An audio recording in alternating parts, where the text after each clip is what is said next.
Baik Pak, kami dari kelompok 3 ingin mempresentasikan tentang TOGAF, yaitu The Open Group Architecture Framework.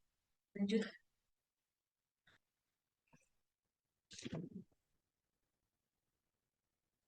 Baik, kita akan masuk ke bagian pengantar.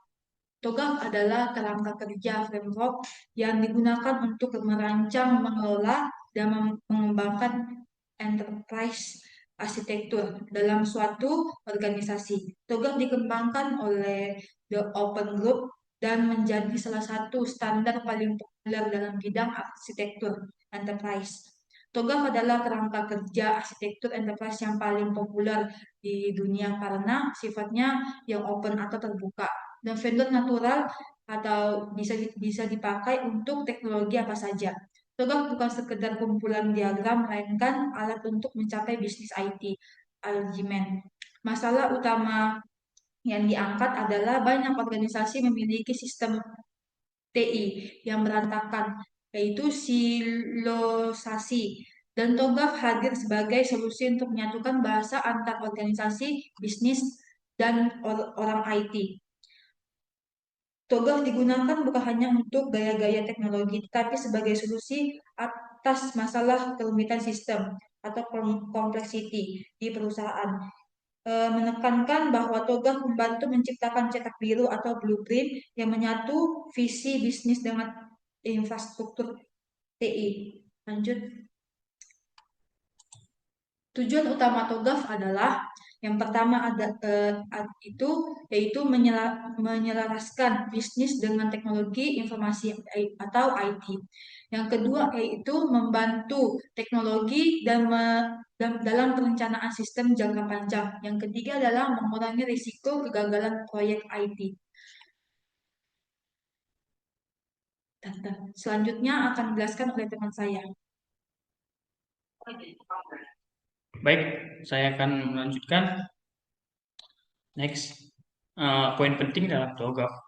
Bagian paling krusial dalam TOGAF adalah ADM, Arsitektur Development Method. Namun ada poin penting yang sering terlewatkan, yaitu yang pertama ada 3 poin, yaitu tailoring, penyesuaian, 4 pilar, dan response story continuum. Yang pertama, tailoring, yaitu TOGAF itu sangat luas. Poin pentingnya adalah organisasi tidak harus memakai semua bagian TOGAF secara kaku. Mereka harus melakukan tailoring atau menyesuaikan fase ADM dengan skala perusahaan masing-masing. Yang kedua, 4 pilar, yaitu untuk memastikan struktur tidak hanya bicara soal server atau teknologi, tetapi dimulai dari basic arsitektur ataupun proses bisnis. Jika bisnisnya tidak jelas, maka aplikasi dan datanya akan ikut berantakan. Yang ketiga, response story ataupun continuum. Pentingnya dokumentasi, TOGAF menyediakan wadah agar aset arsitektur masa lalu bisa digunakan kembali, sehingga perusahaan tidak perlu membuat roda dari awal setiap kali ada proyek baru. Dan fase preliminary, ya, pentingnya menentukan siapa yang bertanggung jawab dan apa lingkupnya sebelum mulai, ataupun aspek tata kelola. Yang pertama, rekrutmen manajemen, yaitu jurnal menunjukkan bahwa setiap langkah harus divalidasi dengan kebutuhan stakeholder. Yang kedua, pentingnya dokumentasi, menunjukkan hasil berupa diagram-diagram standar yang memudahkan komunikasi antar divisi. Selanjutnya akan dijelaskan oleh teman saya. Selanjutnya saya akan menjelaskan beberapa komponen utama dalam TOGAF.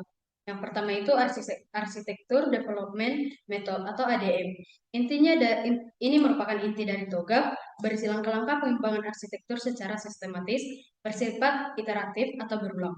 Yang kedua, arsitektur context framework, menyediakan struktur untuk dokumentasi arsitektur berisi artefak seperti diagram, model, deliverables. Yang ketiga itu enterprise continuum, mengelompokkan aset arsitektur, memudahkan pengguna kembali model atau solusi. Yang keempat, view and viewpoint. Viewpoint, cara pandang stakeholder. View merupakan hasil visual arsitektur. Yang kelima, repository arsitektur, tempat penyimpanan semua artefak arsitektur, memudahkan pengelolaan dan akses data. Informasi sistem arsitektur atau PSC dalam konteks TOGAF user use case diagram ini adalah cara untuk memetakan kebutuhan fungsional organisasi. Mengidentifikasi stakeholder atau aktor, gambar ini dengan jelas menunjukkan siapa saja aktor yang terlibat dalam sistem administrasi, Pimda, SKPD, Citizen, dan lain-lain. Ini sangat sesuai dengan prinsip TOGAF yang sangat mengutamakan pandangan para pemangku kepentingan atau stakeholders. Yang kedua, pemetaan layanan bisnis ke aplikasi. Setiap lingkaran atau use case, seperti manajemen news, submin KK, dan view LPPD, adalah representasi dari fungsi bisnis yang akan diubah menjadi fungsi aplikasi. Ini adalah inti dari informasi sistem arsitektur. Yang ketiga, interaksi sistem. Gambar ini menunjukkan bagaimana aktor berinteraksi dengan sistem untuk mencapai tujuan bisnis tertentu. Implementasi fase C atau informasi sistem arsitektur dalam perancangan menggunakan TOGAF dalam informasi arsitektur fase C digambarkan melalui use case diagram figur 5. Diagram ini berfungsi untuk memetakan interaksi antara berbagai aktor seperti citizen, administrasi, dan SKPD dengan fungsi-fungsi utama sistem seperti submit, IKK, dan view LPPD. Hal ini memastikan bahwa sistem informasi yang dibangun benar-benar menjawab kebutuhan operasional seperti pengguna di dalam organisasi. Selanjutnya akan dijelaskan oleh teman saya. Baik, kita lanjut di bagian poin ketiga, penggunaan TOGAF. Penggunaan TOGAF di perusahaan ini memiliki dinamik tersendiri. Poin yang pertama sebagai alat tata kelola atau governance. Perusahaan menggunakan TOGAF untuk memastikan setiap vendor atau tim pengembang mengikuti aturan yang sama. Ini mencegah munculnya aplikasi gelap yang tidak terdaftar di arsitektur pusat. Poin yang kedua ada manfaat efisiensi.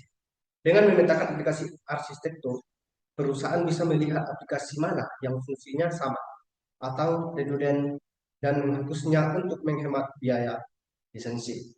Poin yang ketiga ada tantangan nyata. Penggunaan TOGAF seringkali sulit karena budaya organisasi, bukan pada teknisnya, melainkan pada dukungan manajemen dan SDM yang kompeten. Tanpa itu, TOGAF hanya akan menjadi dokumen yang tidak terpakai. Oke, baik. Contohnya bagaimana memetakan memetakan. Yang pertama ada business arsitektur, menjalankan proses bisnis untuk utama organisasi. Yang kedua, information system arsitektur, menjelaskan data apa saja yang dibutuhkan dalam aplikasi, apa yang mengelolanya. Yang ketiga, teknologi arsitektur, menentukan perangkat keras dan jaringan yang mendukung.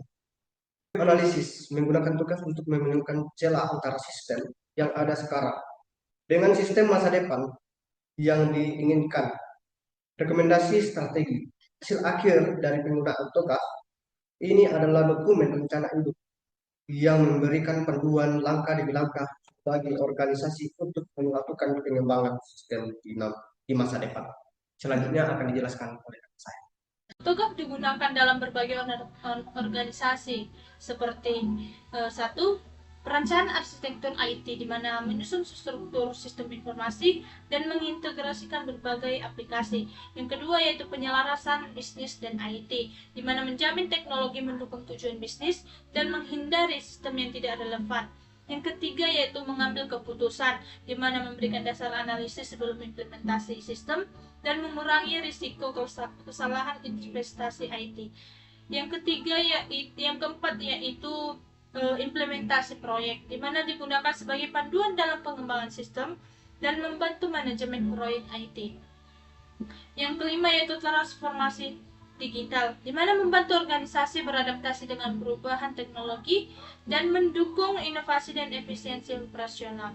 Adapun contoh daripada implementasi arsitektur berbasis SUA, yaitu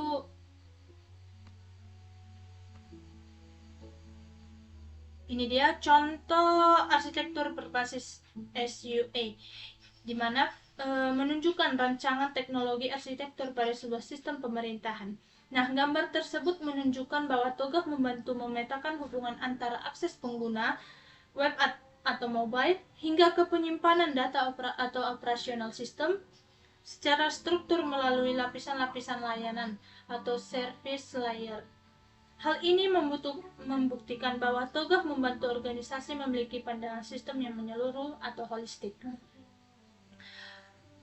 Dalam implementasinya, pada figur 6 ini, yaitu TOGAF memfasilitasi penggunaan arsitektur berbasis layanan agar sistem lebih fleksibel dan mudah diintegrasikan. Kesimpulannya adalah TOGAF ADM terbukti efektif sebagai kerangka kerja untuk menghasilkan desain arsitektur yang selaras antara kebutuhan bisnis dan dukungan IT, serta mampu memberikan panduan investasi IT yang lebih terukur melalui tahap gap analisis. Sekian dari presentasi kami, terima kasih banyak.